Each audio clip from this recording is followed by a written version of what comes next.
तो माइटोकॉन्ड्रिया जो होता है वो बॉडी में जो होता है सेल्स में एनर्जी जो होता है वो बनाने का काम करता है। शक्ति जो बनाने का, एनर्जी जो होता है वो बनाने का काम कौन करता है?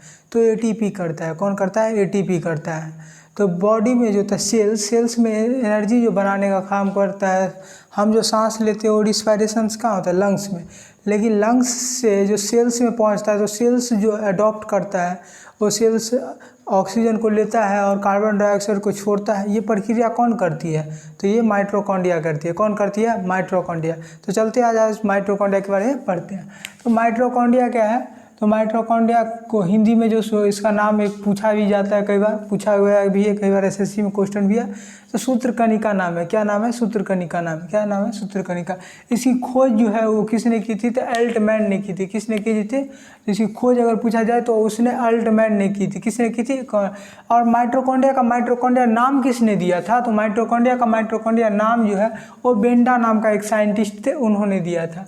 इसमें जो होता है श्वसन का काम करता है। ये क्या करता है? श्वसन का काम करता है। ये जो होता है, ये जो यहाँ पर ये जो क्रिस्टल लाइक स्ट्रक्चर जो है ये वाला, ये जो फोल्ड हुई है, ये इनर वाला मेम्ब्रेन जो है ये फोल्ड हुई है और इसी पर मेसोजोम पाया जाता है। एक मेसोजोम पाया जाता है जो क्या काम करता है? रिस्पायरेशंस का काम करता है। और रिस्पायरेशंस ऑक्सीजन को लेता है और कार्बन डाइऑक्साइड को छोड़ता है और इसी प्रकार क्रेब साइकिल चलती है। इसमें जो है क्रेब साइकिल चलती है। इसमें क्या चलती है? क्रेब साइकिल चलती है। और इस क्रेब साइकिल के कारण एटीपी और ग्लूकोज का निर्माण होता है और हमारे बॉडी को ग्लूकोज और एटीपी की जरूरत है। तो हमारी बॉडी जो होता है एनर्जी किस रूप में खपत करता है? तो एटीपी के रूप में करता है। 30 एटीपी मिलकर एक ग्लूकोज का निर्माण करता है। 38 एटीपी मिलकर एक ग्लूकोज का निर्माण करता है। एक ग्लूकोज निर्माण होने में 38 अति का निर्माण होता है। तो एटीपी का अगर फुल फॉर्म पूछा जाए कि एटीपी का फुल फॉर्म क्या है, तो ये जो होता है एडेनोसिन ट्राइफॉस्फेट। एडेनोसिन ट्राइफॉस्फेट, ये इस एटीपी का फुल फॉर्म है, एडेनोसिन ट्राइफॉस्फेट्स।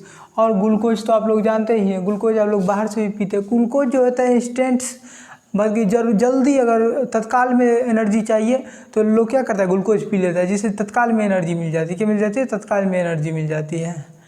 इसमें जो होता है ये ऊर्जा मिलता है, जिससे क्या होता है? एटीपी और ग्लूकोज से हमको क्या मिलता है? ऊर्जा मिलता है। और ऊर्जा मिलता है जिसके कारण इसको पावर हाउस ऑफ सेल कहते हैं। पावर हाउस, जैसे बिजली हाउस कहते हैं। किसके लिए? तो बिजली हाउस क्या है? मतलब बिजली का घर है। उसी प्रकार ये क्या है?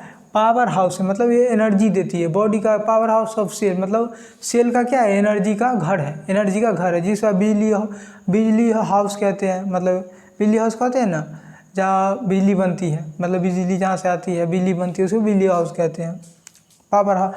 बिजली ऑफिस कहते हैं उसको। तो यह इसको पावर हाउस कहते हैं। इसका दूसरा नाम जो है इसके शक्ति ग्रह भी कहते हैं। इसको शक्ति ग्रह भी कहते हैं। इसको कोशिका का इंजन भी कहते हैं। इसको कोशिका का इंजन भी कहते हैं। ये सब उसका नाम है, उपनाम दिया गया है। इसकी जो है संख्या वैरी करती है। इसकी संख्या जो होता है, सेल्स जो होता है, ये क्या है? ये मान लीजिए एक सेल है। ये सेल के बाहर में होगा प्लाज्मा सेल मेम्ब्रेन, इसके अंदर में न्यूक्लियस होगा। ये न्यूक्लियस यहीं पर जो है, मान लीजिए ये जो है एक माइटोकॉन्ड्रिया, यहाँ पर माइटोकॉन्ड्रिया, ये माइटोकॉन्ड्रिया, ये माइटोकॉन्ड्रिया। तो इस प्रकार से माइटोकॉन्ड्रिया करती है और ये वैरी करती है। जिस सेल को जितना एनर्जी की ज़रूरत है उस अनुसार से इसकी संख्या निर्भर करती है। जिस प्रकार नॉर्मली वाला सेल्स में अगर बात किया जाए तो एवरेज ऑन एक सेल में ये 1000 से लेकर 2500 तक का एवरेज रहता है। ओवम में तो 10,000 तक चल जाता है। ओवम ये जो होता है फीमेल्स का जो ओवम पाया जाता है महिला में, उसमें तो 10,000 तक चला जाता है। उसका तो 10,000 तक चला जाता है। इसकी आकृति जो है वो परिवर्तनशील होती है। ये जो है ये बदलते रहता है। इसका आकृति हर समय बदलते रहता है। ये वैरी करता है। जंतु सेल्स में, जंतु सेल जो होता है, मान लीजिए ये जंतु सेल है, तो इसमें सबसे बड़ी कोशिकांग कौन सी है? तो यही है। सबसे बड़ी कोशिकांग कौन सी है जंतु में? तो यही है। प्लांट्स में ये नहीं है। प्लांट्स में इसके जगह प्लास्टिड होता है, इससे भी बड़ा प्लास्टिड होता है। लेकिन प्लास्टिड एनिमल सेल्स में नहीं पाया जाता है। प्लास्टिड एनिमल सेल्स में नहीं पाया जाता है, वो पाया जाता है प्लांट सेल में। तो एनिमल सेल में सबसे बड़ा कौन हो हो जाएगा तो माइटोकॉन्ड्रिया है। सबसे बड़ा कौन सा है तो माइटोकॉन्ड्रिया है। प्लास्टिड जो होता है वो प्लांट सेल में पाया जाता है, एनिमल सेल्स में नहीं पाया जाता है। इसका जो विभाजन जो होता है वो विखंडन के द्वारा होता है, ये टूट के बनता है, मतलब एक से दूसरा टूटता रहता है। क्या रहता है टूटता है। तो इसका विभाजन जो है किसके तहत होता है तो ये विखंडन के तहत होता है। किसके तहत होता है विखंडन के होता है। इसमें दोहरी झिल्ली होती है। इसमें कितनी लेयर होता है दोहरी। देखिए एक लेयर ये है और एक लेयर यह, एक बाहर एक 2 लेयर है। इसको कहते हैं आउटर मेम्ब्रेन। इसको क्या कहेंगे बाहर वाला को आउटर मेम्ब्रेन, बाहर मतलब आउटर मतलब बाहर, और मेम्ब्रेन मतलब झिल्ली। और इसको क्या कहेंगे इनर मेम्ब्रेन। ये अंदर वाली मेम्ब्रेन को क्या कहते हैं इनर मेम्ब्रेन कहते हैं। क्या कहते हैं इनर मेम्ब्रेन कहते हैं। इसमें जो होता है डीएनए पाया जाता है। देखिए ये क्या है डीएनए है, ये क्या है डीएनए है। इसमें आरएनए पाया जाता है। आरएनए जो है इसमें 70S पाया जाता है। आरएनए जो होता है इसमें 70S पाया जाता है। आगे हम मतलब प्रोकैरियोटिक सेल्स और यूकैरियोटिक सेल्स थोड़ा सा समझा देते हैं। प्रोकैरियोटिक सेल्स में जो होता है जो कम डिफाइंड हो, मतलब जो कम विकसित हो, और यूकैरियोटिक होता है मतलब ज़्यादा विकसित हो। जैसे मोबाइल जो होता है नोकिया का मोबाइल कम विकसित है, एंड्रॉयड का मोबाइल ज़्यादा विकसित है। मतलब नोकिया वाला फ़ोन जो होता है छुटकी मोबाइल 3G कम विकसित है, 5G ज़्यादा विकसित है। तो उसी प्रकार प्रोकैरियोटिक जो होता है वो कम विकसित होता है और यूकैरियोटिक होता है ज़्यादा विकसित होता है। तो इसमें जो होता है डीएनए पाया जाता है वो, और इसमें आरएनए भी पाया जाता है। ऊपर से 70S आरएनए पाया जाता है। ये खुद जो है एनर्जी इसको ज़्यादा जरूरी है। इसके कारण सेल्स में जो होता है देखिए ये सेल है, तो सेल में जो होता है डीएनए आरएनए किसे पाया जाएगा तो डीएनए आरएनए बस न्यूक्लियस से पाया जाता है। किसे पाया जाता है डीएनए आरएनए न्यूक्लियस से पाया जाता है। बाइली 2 ही ऐसा, इसमें बहुत सा ऑर्गन है। इसमें जो है मान लीजिए ये इंडोप्लाज्मिक रेटिकुलम है, ये गोल्जी बॉडी है, ये जो है वो प्लास्टिड है। क्या है प्लास्टिड है। ये जो है माइटोकॉन्ड्रिया है। तो इसमें जो होता है एक ये माइटोकॉन्ड्रिया और भी चीज़ होता है, राइबोसोम पाया जाता है, बहुत सारी चीज़ होती है। तो माइटोकॉन्ड्रिया जो होता है इसमें इसको, और प्लांट सेल से प्लास्टिड जो होता है इसमें दोनों में जो होता है, इस दोनों में क्या होता है मतलब कि अलग से इसको ज़्यादा एनर्जी की उपयोग की ज़रूरत होती है। तो ये अलग से अपने लिए आरएनए रख लेता है, वो 70S आरएनए रख लेता है और खुद के लिए जो कि हमारे लिए तुम प्रोटीन बनाओ। आरएनए का काम होता है प्रोटीन बनाना। तो इसको प्रोटीन जो ये देता है न्यूक्लियस सबको प्रोटीन देता है। इसको भी प्रोटीन देता है, इसको भी प्रोटीन देता है, इसको भी प्रोटीन देता है, इसको भी प्रोटीन देता है। लेकिन इसको ज़्यादा प्रोटीन की खपत है, इसको भर दिन काम करना रहता है, इसको भर दिन काम करता है। आप सांस हर समय लेते रहते हैं, हम सांस जो है वो हर समय लेते हैं, तो इसको ज़्यादा एनर्जी की काम होता है। वैसे बार प्लास्टिड हम आगे अभी पढ़ाने वाले हैं।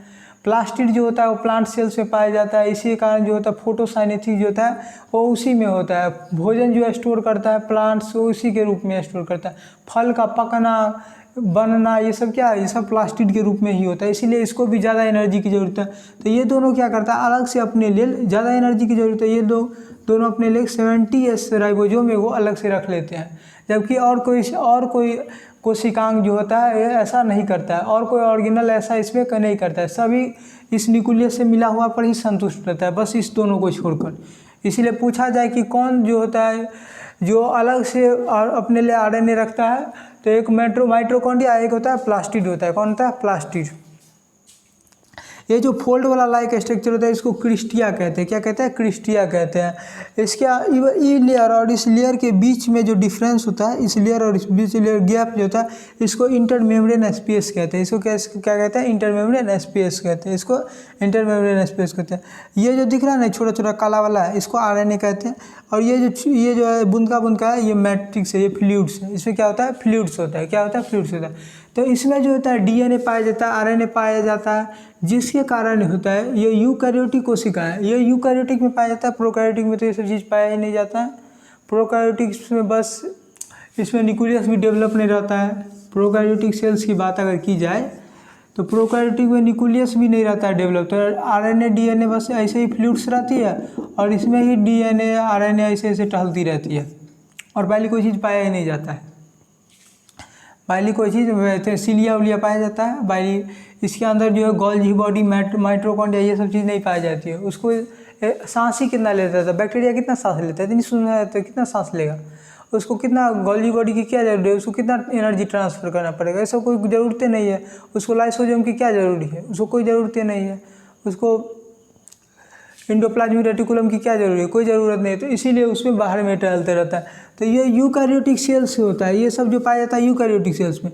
लेकिन ये अलग से जो 70S राइबोसोम रखता है, जिसके कारण यह यूकैरियोटिक कोशिका में प्रोकैरियोटिक कोशिका माना जाता है। यूकैरियोटिक कोशिका के अंदर ये 70S रखने के कारण इसको प्रोकैरियोटिक कोशिका कहा जाता है। कि तो यूकैरियोटिक कोशिका अलग से अपने लिए 80S राइबोसोम रखता है। कितना रखता है? 80S राइबोसोम रखता है।